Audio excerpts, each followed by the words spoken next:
Welcome to Read Burn Hoard. This is episode 9.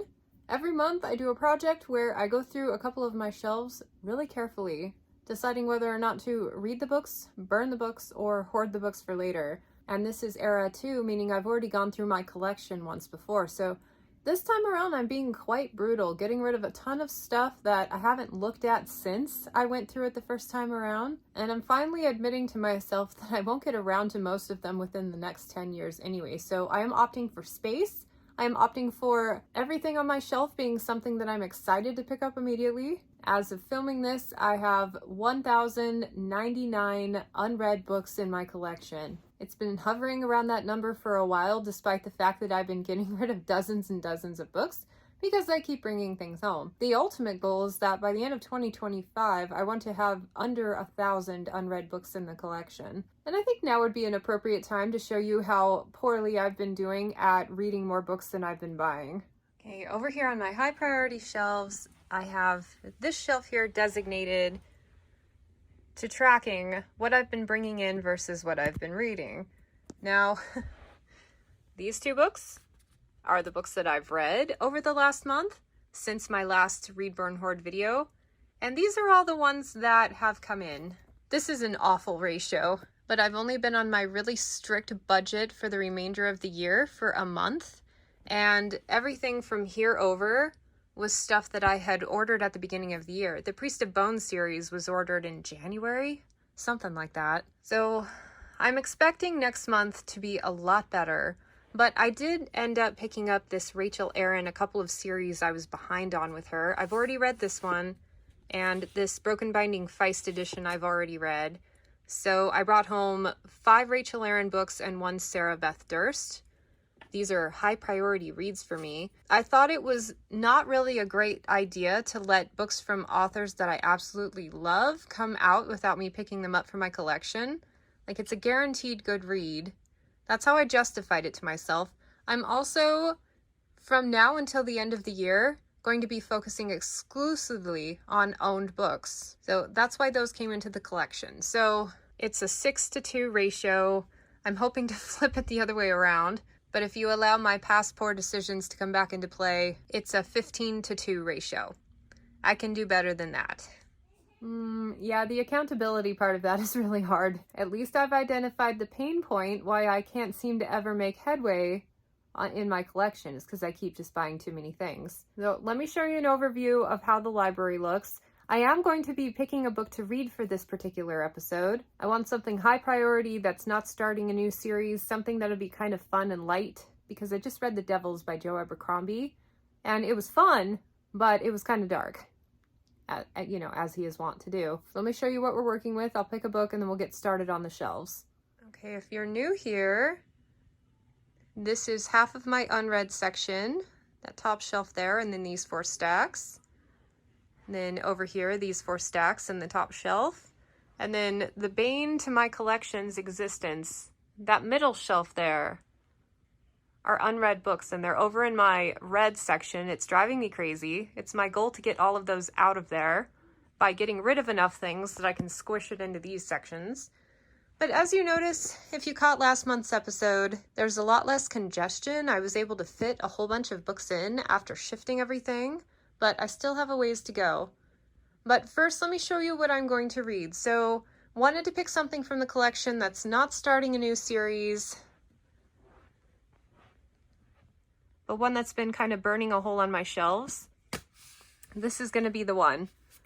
Now, I've read this on the channel before and reported on it, but it was so long ago that now I need to reread the first one before continuing on. It's the Inheritance Games by Jennifer Lynn Barnes, one of my all-time favorite YA authors. She's responsible for the Naturals series, which is still, like, absolutely superb. Love that one so much. Though I don't know how many of these I'm going to try to read this month, at least the first one, and we'll get back into it, but I will let you know how it's going. Very high priority thing for me. But one thing I need to address, we're supposed to be starting in on these 2 shelves right here. But as you can see, this is a whole shelf of stuff that I went through last month. And the problem is once I cleared off the shelves, I had to backfill everything because I had so many new books stacked around, and I still haven't gotten them out of the way. So I'm going to make room on these shelves up here, and we'll process the same number of books. We'll just do it on the higher shelf rather than the lower one. My knees are already thanking me for that decision, so let's get started. All right, let's get right into it. We're starting out with one that I've oddly been agonizing over for weeks now. I have books 4 through 8 in the Sons of Destiny romance series by Jean Johnson. This is the first romance series I ever picked up, and there are 8 brothers, and each book follows a different brother, and that brother has a specific skill, like magic, flame, transforming into an animal, whatever. And it's a romance story, and each book kind of plays off of what happened in the one before that. This is not the type of stuff that I would like to read, and so I've agonized on whether to let this series go, but something about the fact that it was my first one, and it took me a long time to find these editions, because I really like the way the spines look. And I actually even unhauled books 1 through 4 and then ended up pulling them out of the unhaul pile because I wasn't quite ready to let them go. So most of the things that I have on here are pretty definitive. I'm going to let those go. I'm going to keep it. This one, I'm agonizing about. I want to read them. I know I never will, but the fact that I have a full set is what's keeping me from letting them go. I mean, what I should probably do is just get rid of the physical copies, and then if I ever want to read, I can always pick up a digital edition. That's what I should do, but I'm resisting it for some reason. So I'm keeping those for now just because there has been so much thought on it and I don't have clarity. Okay, next one. This is a coverless copy of Diane Wynne Jones' Chronicles of the Crestomancy. This is volume 3. I have read volumes 1 and 2. For whatever reason, I still have this edition here. The first 4 books I have in this really cool book club edition set. It's a bind up, and I knew eventually I wanted to continue the series, but I haven't touched it in so long I would have to reread the whole thing. So I'm almost thinking, like, is it something I'm ever going to revisit? I'm not sure. It was Harry Potter-esque, young student magic school setting, that all that jazz. A little bit dated in the way that the writing language came across, at least for me when I was reading it as a kid, and it wasn't as engaging as Harry Potter. But I still liked it. So what I would like to do is see if this one is available in a digital format, and I'll just bookmark it for that and let the physical copy go. So let me look it up. Okay, that was helpful. And it jarred my memory. Diana Wynne Jones wrote Howl's Moving Castle, which I've read within the last year and actually really prefer the movie. I read the book first and then watched the movie, and I thought the adaptation did a great job. So that's why this author is ringing a bell. This one is indeed available digitally, so I think I'm done hanging on to crappy placeholder copies. I'm gonna let that go. Okay, a couple of romances. I joined a book club. I don't remember exactly if it was a romance specific book club, but I was also a member of the science fiction book club at the same time, and they made you pick stuff out to buy. Like, you had to fill your quota and spend your credits or whatever. So I ended up with these, and actually when I bought it, I thought it was Diana Wynne Jones, just her version of romance. It wasn't until I finally alphabetized my collection that I realized the names were different. I've been hanging on to these for so many years just because I spent money on them that I didn't want to. And I thought, well, maybe hanging on to them will justify the money that is never coming back. So I'm going to let these go. I have no interest in reading these whatsoever. I'm not even going to look them up because it's just not the genre that I'm in the mood for at the moment. And funny thing, this guy, you work in a bookstore long enough, you shelve romance books. This guy's face is on like 25% of the romance books. Maybe not now, but back in the day, man, it's a really popular face. So he can leave my collection, no problem. I have The Ghost and the Goth series by Stacy Cade. This is like a cute little teen love story. She's a ghost. She's haunting him. I met the author at the Vegas Valley Book Festival over 10 years ago, and she was one of my favorite author interactions. So I've been keeping this for years, even though it's not something that sings to me necessarily, because I really liked the author herself, and I thought she was so charming. So I am still willing to give this one a shot. It just has to be a specific mood. I mean, the idea is really cute. Someone who's just like generally over it in life, but forced to entertain someone who possibly really bubbly and surely very demanding. It could be cute. If you've read it, let me know, because I've never seen anybody talk about this one in particular.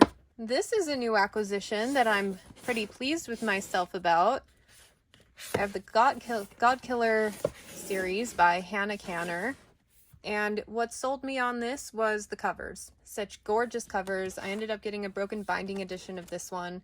Decided I didn't need to spend a couple $100s to get the first two in the same broken binding edition, so even though it doesn't quite match with the embossing, I paid like $20 for those on Pango.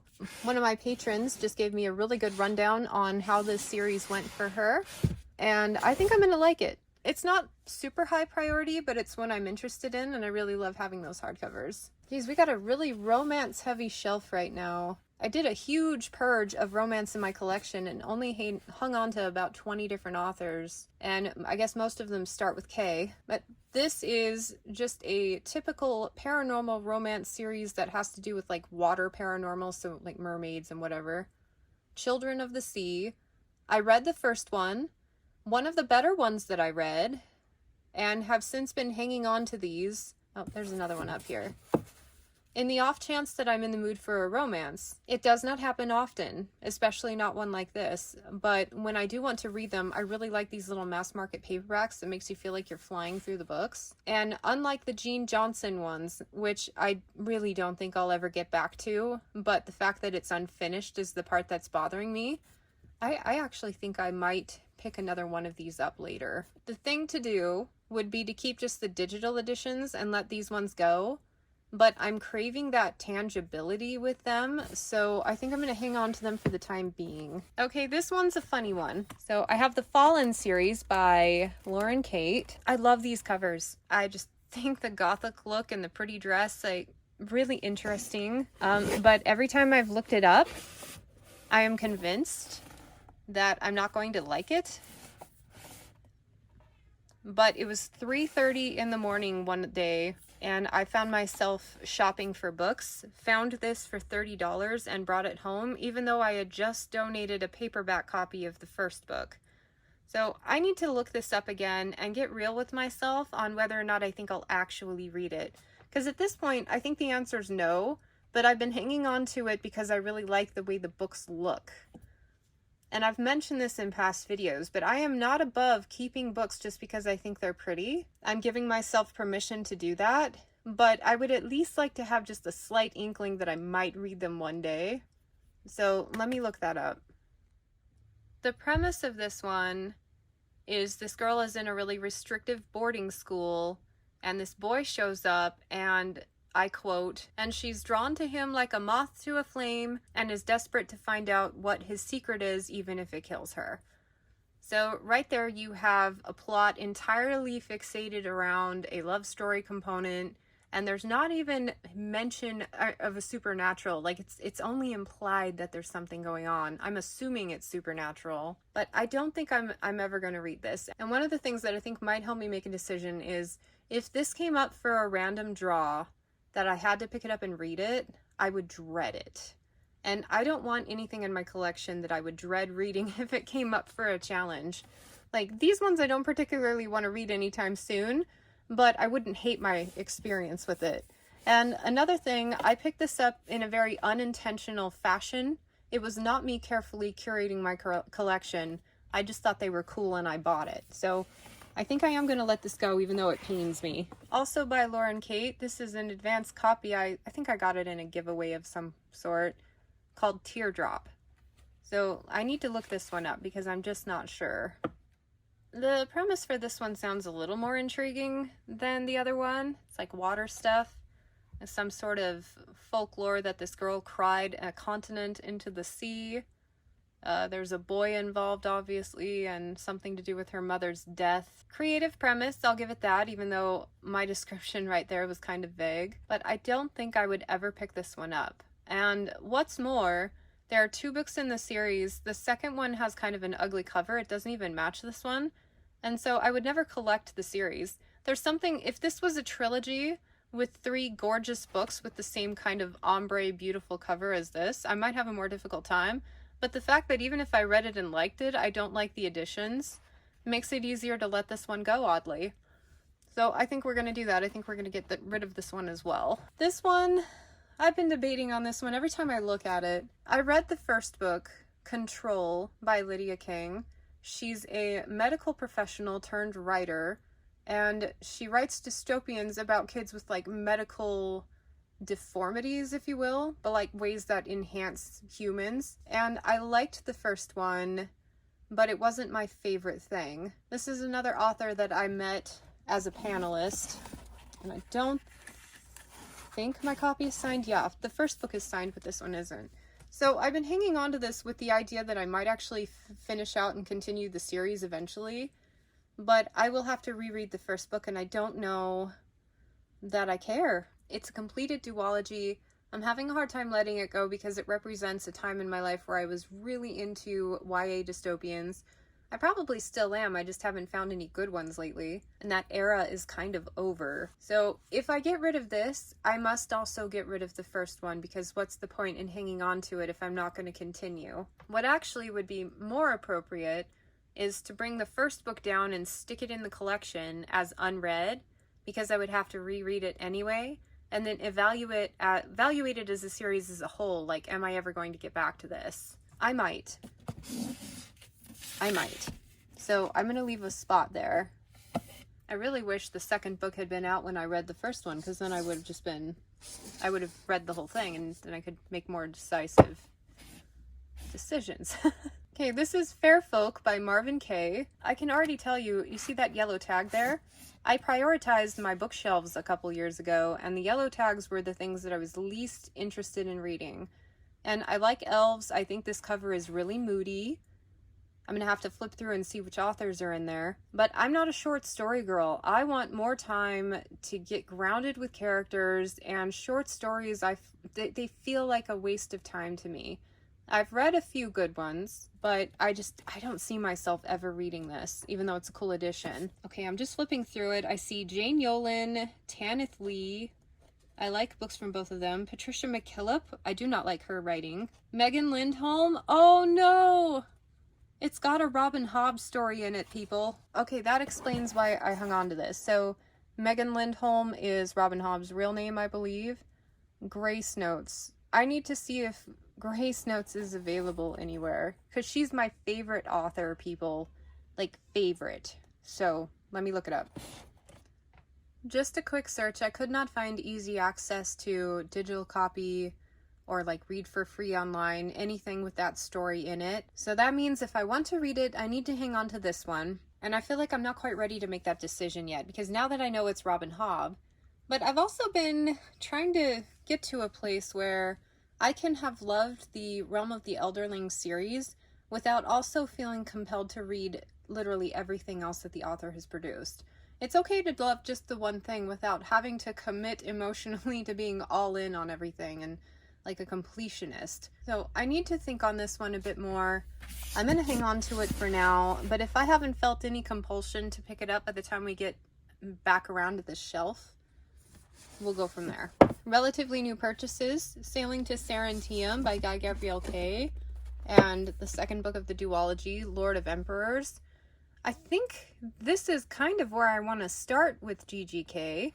Heard it's quite good. Heard some booktubers just like gushing about it. And I think this is an author who I'll get along with. Very possibly. I'm just realizing these are out of alphabetical order. So I'm keeping those for sure. Next up, same type of collection, edited by the same person, Marvin Kay. This is the Dragon Quintet. Obviously, this is a cover buy. I love all things dragons. But again, marked it as lowest priority of everything on my shelves. Will I ever actually get around to this? The fact that it's dragons is the reason why it has survived a bunch of purges. Kind of looks like it ate its own egg. So let me see what's in here. Michael Swanwick. I feel like I've heard of him. Mercedes Lackey. Oh! Okay, this is where Mercedes Lackey's Joust was first introduced as a short story, and then it was later turned into a series. And that is, to this day, one of my all-time favorite dragon series. I love it, especially that first one. So that's pretty cool. But I already have beautiful hardcovers for that series, so I don't know that I need to hang on to this necessarily. There's Tanith Lee, Elizabeth Moon, who wrote the Deeds of Paxenarian book series. I haven't read that one yet. Orson Scott Card. Shoot. Okay. Keeping that one from now, even though I'm sick of looking at it. Try not to overthink it too much.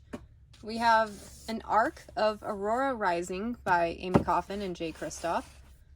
Aurora Burning. And Aurora's End. Got that one for free. Got these two really cheap on Book Outlet. These two authors have been making quite the name for themselves, especially Jay Kristoff in recent years. It makes me kind of want to read a lot of the earlier stuff. I've read a book by Amy Kaufman. I have yet to read anything by Jay Kristoff. My initial knee-jerk is like, I have all of these, and they're relatively nice editions. Keep them, but I'm going to look it up just to make sure it's a story I'm interested in reading. It's a story of recent combat cadets graduating and getting assigned their first mission. Honestly, that's really all I needed to read. It sounds like a lot of fun. I'm also planning to purchase the Illuminae files that the Broken Binding is coming out with by these same authors, and that's probably going to be my first venture into their works.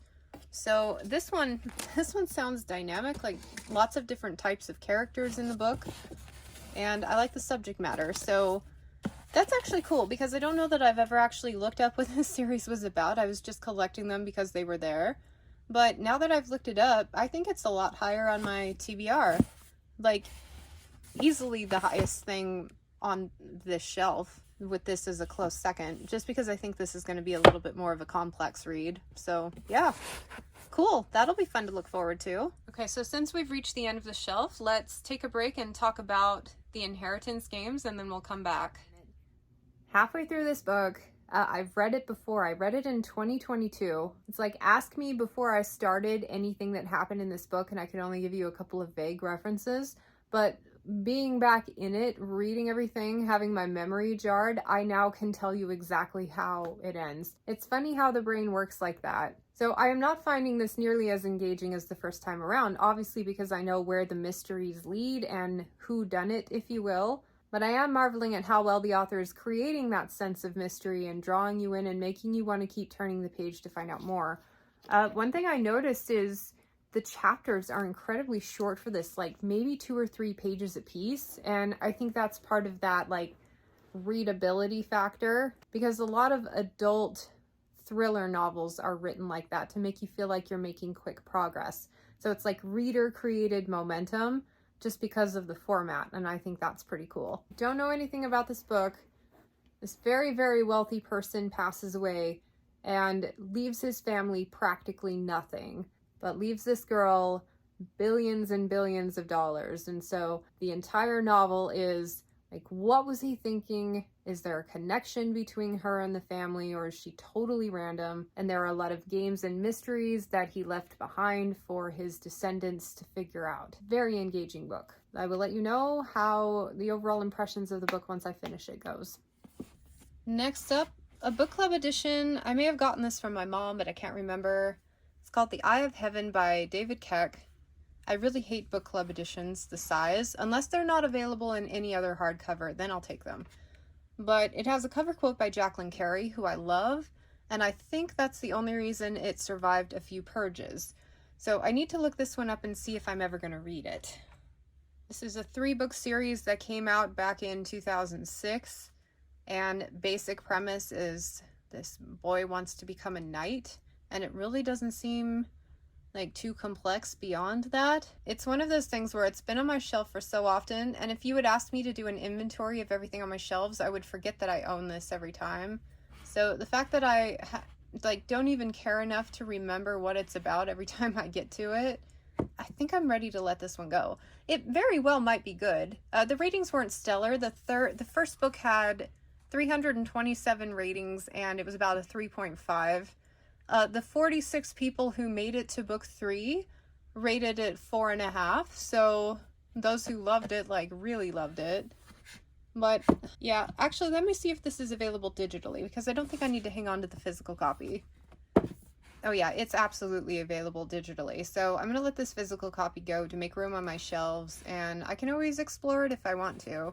But see, this is where I feel like I'm being really brutal, because it could be a good book, but I know I'll never get around to it. But I do realize it's funny that I'm keeping some romances over a fantasy that might actually be good, but whatever, it's what we're doing.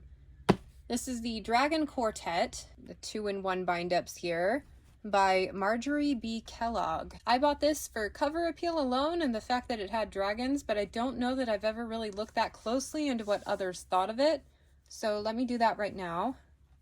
Okay, here's my debate with this one. It's been on my shelves for a really long time. I really don't see myself making time to read it, but it's a basic premise of 4 elemental dragons bonding with a human, saving the world. It all seems pretty straightforward, but I do love dragon stuff. But I've been hanging on to these paperbacks for so long. There is not a digital version of these.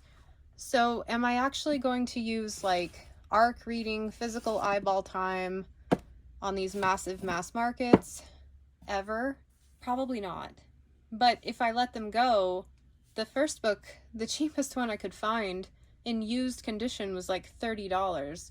So I'd have to be willing to pay that much to replace it if I ever wanted to read it. So I don't know. It's one of those things where I feel like I've been hanging on to because I feel like I should be hanging on to it. It's a dragon story. It's one not a lot of people have heard of.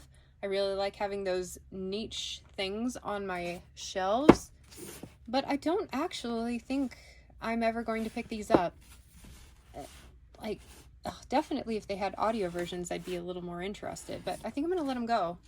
That's weird. We have Dagger Spell by Catherine Kerr. This is the first book in a really big series, and I bought the first book as kind of a placeholder, like, read this one and then maybe collect more. But I've decided that I don't really want to collect everything in this series. I would much rather go digital with it, in which case do I really need a copy of the first book on my shelves. It's more of a reminder, like, oh hey, you wanted to check this one out. But let me see if these are available in ebook or something, and I might be willing to let go of this paperback also. This is probably one of the reasons why I'm not super interested in this one, is the really vague description. A tale of bold adventure and timeless love, perilous battle, and pure magic. So that tells me absolutely nothing. However, this one is rated incredibly high, like over 4 stars. The Amazon ratings are off the charts. It is available in audio, so I'm saying that I would like to explore this one eventually, maybe, taking it on other people's recommendations that it's a really good series, but I am parting ways with the physical copy. So I have bookmarked it on my Audible wish list, and maybe I'll pick it up in a sale or something. Gone. The Storm by Bridget Kimmerer. I met this author at the Vegas Valley Book Festival, like I said. Got it signed, but I really don't think this is the type of book. I think it's, yeah, I don't know. I need to look it up, but even though it's signed, I'm leaning towards letting it go. Am I going to keep anything? Okay, so the first sentence when you read the excerpt, Becca Chandler is suddenly getting all the guys. The ones she doesn't want, ever since her ex-boyfriend spread those lies about her. I'm imagining there's probably a supernatural component, but I really don't like the framework of the story. So it just sounds kind of icky to me, so I'm gonna let this one go also. I have a coverless copy of The Dating Diaries. I think I've been hanging on to this one since I was like 16, and it hasn't gotten read in 25 years, so it probably won't get read within the next 25, but let me look it up. This is a cute little chick lit romance book, but the more I read into it, the more it's about like being okay with yourself without a guy. So that's actually kind of more wholesome than I thought it would be. Even though it's a book that I would not have been able to tell you was on my shelves, I am going to hang on to it because it sounds cute.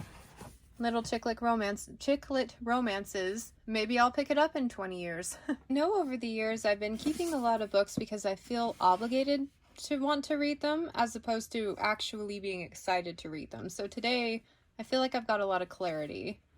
This is an advanced copy of Origin by Jessica Corey.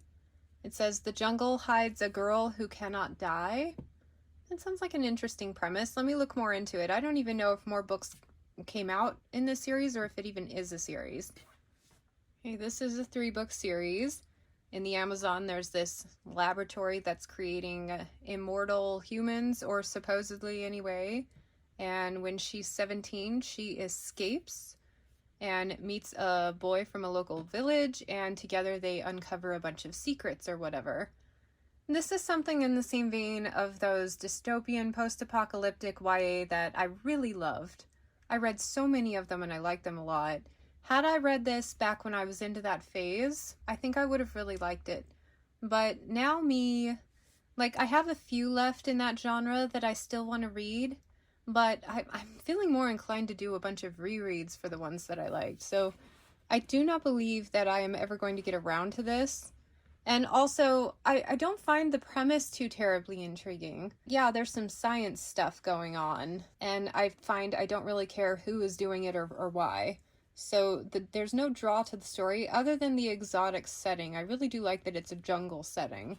But I think I'm ready to part ways with this one. Gone. Okay, we have a couple of books by S.J. Kincaid. Insignia, Vortex, and Catalyst. The only thing I know about them is I have all of them, maybe. So let me look it up. Okay, consider me intrigued. Yes, I have all 3 of the books in this trilogy. It's Earth in the middle of World War III, fighting over natural resources, and this 15-year-old kid is incredibly gifted and is basically deploying the drones that are helping his side win. They say perfect for fans of Ender's Game, which I can kind of see, but I don't know that anything could quite live up to that. But the thing that I'm interested in is 16,000 ratings, and the average rating is over 4 stars. So that has me intrigued. I do really like Ender's Game type of vibes. So considering how high the rating is, it might be worth my time to at least give it a try. This would be a really good one to experiment with, because if I really like it, it's a quick win. If I don't like it, I can get rid of a bunch. Also by the same author, and actually these ones I had heard of, and I feel like a couple of you have recommended this to me over the years. So The Diabolic and the Empress, I believe it's a duology. Let me look it up. Okay, this one's of a completely different type of story. It says Red Queen meets Hunger Games, an epic novel about what happens when a senator's daughter is summoned to the galactic court as a hostage, but she's really the galaxy's most dangerous weapon in disguise. It's a 3-book series. It is also very highly rated on Goodreads, and I think the fact that I'm intrigued by both of them generally, I'd like to hang on to that and give it a shot. These are relatively new acquisitions. I've got the Green Creek series by T.J. Klune, whom I love from his House on the Cerulean Sea book. Not crazy about the second one, but I bought these beautiful hardcovers, and then this one was gifted to me. Thank you, Jen. I like changelings, especially werewolves. It's a queer romance, and I think it sounds like absolutely delightful, fun thing to read. And I can't get over these covers. That is so cool. I found the first 3 books in the series relatively cheap on Pango. Someone was letting them go for like $20. So I jumped on that. I found the most recent Cerulean book, Somewhere Beyond the Sea, to be an incredibly angry book. It was not fun or enjoyable for me to read. I'm hoping this will come from a slightly more lighthearted place. I don't mind a message. I don't even mind a heavy-handed message, but I want to feel good after reading them. So yeah, can't wait. I especially love this cover. Okay, the next set of books, it's the Age of Fire series by E.E. Knight, starting with Dragon Champion. I have read the first 4 books of this 6-book series, and at the time only 4 books were out, and it took so many years for these final 2 books to be published that I need to go back and reread it. The first 3 books were simple enough. You were following one dragon, and they each kind of built their place in the world. And then you get into a dragon society where they all start coming together, and it was complex enough that I really need to do a reread. And I liked it enough that I would like to do that eventually, but that's why all of these are over here in this section. I can't remember if I counted the first 4 against my unread tally, but these are excellent dragon books because the dragons don't behave like humans. At least not in the first 3 books, because a lot of dragon books, they basically just gigantic humans with the same mindset and personalities or whatever. No, these ones were actual bestial dragons with a rationalizing part of their brain. So I thought it was great. It was a little like a little bit more brutal than I think I was prepared for at the age in which I read it, but nothing too crazy. Like, if you read any kind of grimdark these days, you'll be fine, but it shocked my young sensibilities. But I would like to get back to those eventually. But it's just, oh man, rereading 4 books sounds like something I really don't want to do. So eventually I may decide to just move the entire thing over to my read section and take the obligation off myself, but we'll see. This is Legends of the Dragon Realm by Richard A. Knack. And I have had this book on this is one of the books I've had on my shelves the longest. You can see I paid $4 for it when I was a bookseller, and I probably got an employee discount off of that. Like, why am I continuing to hang on to a book I only paid a couple dollars for, even though I'm probably never going to read it? It does have a cover quote by R.A. Salvatore. But if it strikes me, every time I look this one up, it just sounds so generic that I don't think I'll ever read it. But the fact that I don't know if it's going to be good or not has always had me keeping it. Plus, you know, nice big trade paperback. Let me look it up. Okay, mean dragons, epic adventures, big swords. It just seems so cliche, like stuff you've read a million times. And at least in the description, there's nothing super compelling for me to pick this one up. So this is a 3-in-1 omnibus. There are 2 more 3-in-1s, so 9 books total, and then it looks like there's a couple of books after that as well. I just don't see myself picking this one up. I marked it on an ebooks to consider list, which I think is where all of these titles that I'm pulling off of my shelves and selling, it's where they all go to die, because I don't think I'll ever pick this one up, but at least it's saved somewhere. So if someone talks about this on BookTube and they're like, oh, I love this book so much, I'm not at a total loss. I can go back and find it. But for now, I think I'm finally ready to part with the book that I'll never read. We're making good progress, peeps. We are almost out of space. So this next one, Touched by an Alien by Jeannie Koch. And I have books quite further down in the series to go along with it. I picked it up at the book warehouse. It was super cheap deal, and I thought, well, if I like the series, I'm going to want to collect all of them in paperback one day. But these are like, oh, there's over 10 books. These are like mid-teens somewhere. This is the first one. I love urban fantasy, and I love it when urban fantasy gets a little weird. So this is an alien-driven urban fantasy, and the fact that there's like, I don't know, all sorts of action, alien, military stuff going on the cover was super intriguing to me. But and I do quite like the way these looks spined out, but am I ever going to collect the whole thing? I'm not sure. I would have had to have read the series well before now so that I could have collected them new, but I think picking these up was a bit premature. I would like to hang on to my first book to see if I like it. And okay, totally real with you, I bought a audiobook version of it, and it was one of those rare instances where Audible lost the rights to carry it. So even though I paid a credit for it like 3 or 4 or 5, I don't know, years ago, it dropped out of my library. And that does happen, folks. So be wary of hoarding audiobooks that it'll take you years to get around to, because you don't actually own the copies. And they put in the fine print that they can pull it at any time. In any case, I did manage to find a sample to this one, and when I was in the middle of a really bad reading slump, I read the first chapter, and it was just okay. Obviously, I didn't keep reading, which is not ideal, but first book syndrome, like sometimes they take a while to get going, especially with urban fantasies.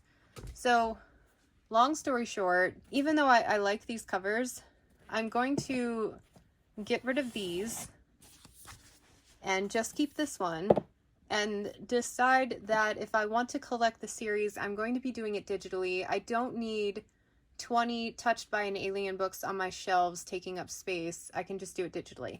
But I am going to hang this onto this one as a placeholder. Okay, I have coverless copies of Epic and Saga by Connor Caustic, and these have made it through several purges. I really love these Firebird editions. If you've ever held a Firebird trade paperback, oh, they are so fun to read.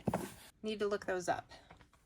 Oh, okay, I made it 2 sentences into the description and I would like to keep it. So, futuristic novel, violence was banned on Earth, and so all conflicts are solved in a fantasy game world, kind of arena style stuff. And the more you can win, the more opportunities you give yourself and your family to go to like university, get food, that kind of thing. Yeah, that sounds great. That sounds like so much fun. I am so glad I'm actually taking the time to look a lot of these up, because books that have just been sitting on my shelves that are just innocuous suddenly have a lot of depth to them. Like, I'm looking at these going, oh, I actually would like to read that. So it'll be cool if that got picked for a random draw.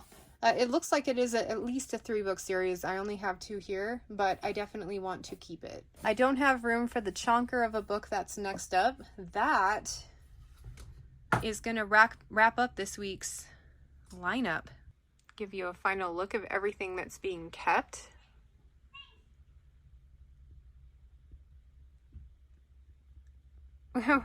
With the exception of those, I would be willing to pick up anything at the drop of a hat to read. So that is so cool.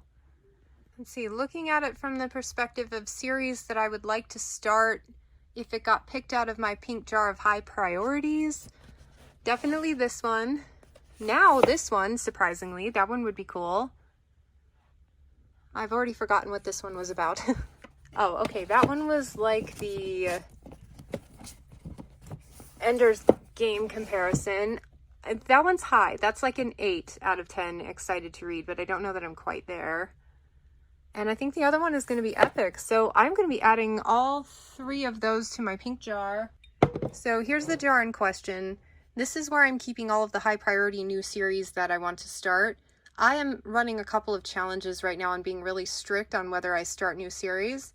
But when I do, like when I finally earn a new series with my TBR card game challenge, I'll pick from here. So I'm going to add those 3.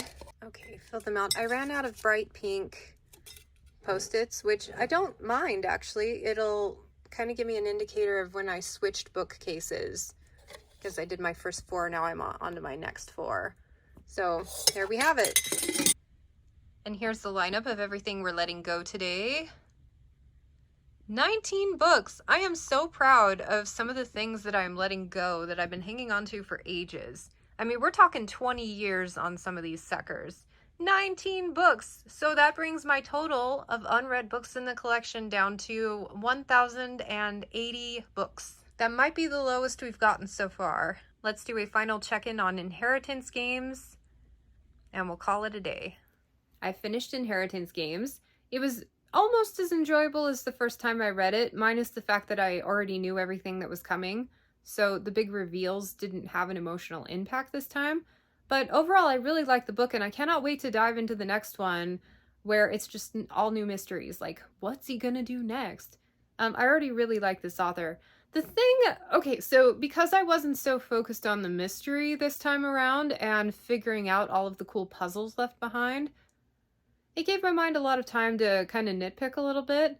And one of the things that really bothered me was this girl's taste in boys. So there are 4 Hawthorne brothers that she is interacting with. And the 2, yes, 2, that she's interested in are like the ones that I wouldn't have picked whatsoever. There are red flags all over those 2. So many red flags, and practically no red flags on the other 2. So of course she goes towards the more complicated ones. Like, she's a very smart girl. And you know, sometimes smart girls make poor decisions when it comes to boys. This is Exhibit A. But other than that, I found the whole thing pretty charming, and I cannot wait to see what's going to happen next. This book never forgets that the fun factor and that sense of discovery is what's driving the reader, and it celebrates that through the whole book, and I imagine that's how the rest of the series is going to go. So, landing at a 4 out of 5 stars, a great pick, and hopefully I'll get to the rest of the books in the series sooner than like 3 years from now and actually be able to finish this thing out. I am so proud of my progress. I cannot believe how long I've been hanging on to some of those books, knowing that like I would like to have read them, but never actually wanting to pick them up. Like, letting go of that obligation and just knowing that the stuff on my shelf is stuff I'm excited to get to. Like, it feels so good. So we will continue our journey along the shelves with episode 10 next month, In the meantime, thank you so much for watching. Subscribe if you haven't already, and I will catch you on the next one. Bye.